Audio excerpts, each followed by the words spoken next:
आरक्षण नहीं तो गठबंधन नहीं, और गठबंधन नहीं तो वोट नहीं। और ये निश्चित तौर पे ये जो स्लोगन है ये भारत सरकार के लिए है।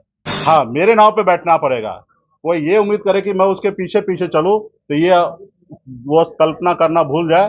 लोगों के बीच में हम लोग जा रहे हैं, काम कर रहे हैं, और आने वाला समय में निश्चित तौर पे देश का जो चुनाव होगा 2024 में, उसमें निषाद समाज यूपी, बिहार, झारखंड में एक निर्णायक वोट होगा। वोट बैंक की राजनीति में मुकेश सहनी भी पीछे नहीं। मुकेश सहनी ने बिहार, यूपी और झारखंड में वीआईपी के विस्तार की पूरी योजना दी है। चुनाव राजनीति में मुकेश सहनी बिंद समाज के लिए रिजर्वेशन के प्रश्न पर अड़े हुए हैं। गठबंधन की शर्त बता रहे हैं कि रिजर्वेशन की घोषणा पहले करें।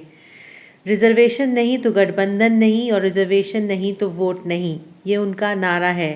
बिहार, झारखंड और उत्तर प्रदेश में अपने दल, वीआईपी शाखाएं और कार्यक्रम की रूपरेखा आज मुकेश सहनी ने प्रेस के सामने रखी है। 20 तारीख को सहरसा में रैली होना है।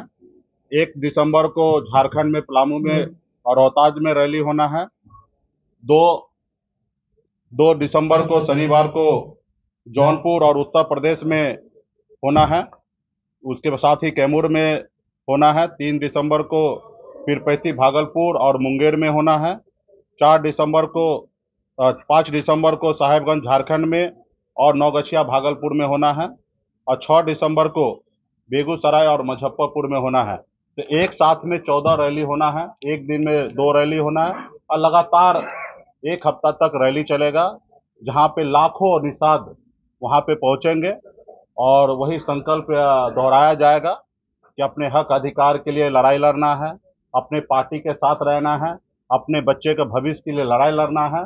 और मेरी लड़ाई वही है, आरक्षण नहीं तो गठबंधन नहीं, और गठबंधन नहीं तो वोट नहीं।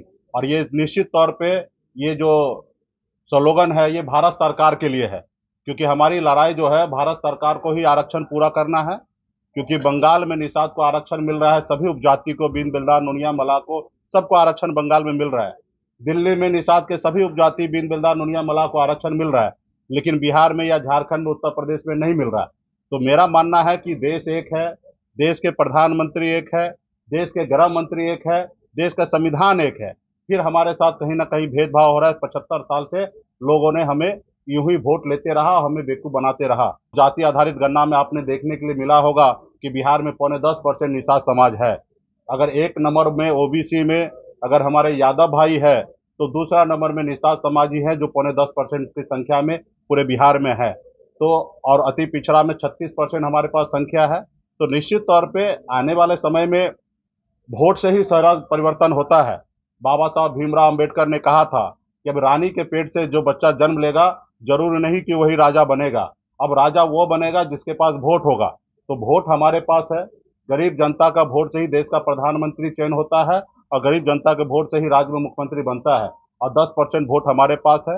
हाँ, मेरे नाव पे बैठना पड़ेगा। कोई ये उम्मीद करे कि मैं उसके पीछे पीछे चलूं तो ये वो कल्पना करना भूल जाए। जिनको अगर 24 में पार लगना है, क्योंकि केवट हम हैं, भगवान श्री राम जी को भी पार लगना था तो केवट महाराज के पास आए थे। उसी तरीके से जिनको भी 24 के चुनाव में आगे निकलना है, सरकार बनाना है, वो निषाद समाज के पीछे आएंगे और निषाद समाज के एजेंडा को अपनाएंगे, तभी उसको नाव पे चढ़ने देंगे। पहले जैसा नहीं है। नीतीश जी से हमारे अच्छे संबंध है, और विशेष तौर पे नीतीश जी बिहार के लिए अच्छा काम कर रहे हैं। जैसे भी जाति आधारित गणना होने के बाद 15% आरक्षण बढ़ाए, इसके लिए मैं तहे दिल से धन्यवाद करता हूं कि SC ST OBC का सब आरक्षण जो बढ़ाए हैं, इसके लिए मैं धन्यवाद देता हूं। तो जो काम नीतीश जी अच्छा कर रहे हैं उसके लिए उसको धन्यवाद है। देखते रहिए विमर्श न्यूज़।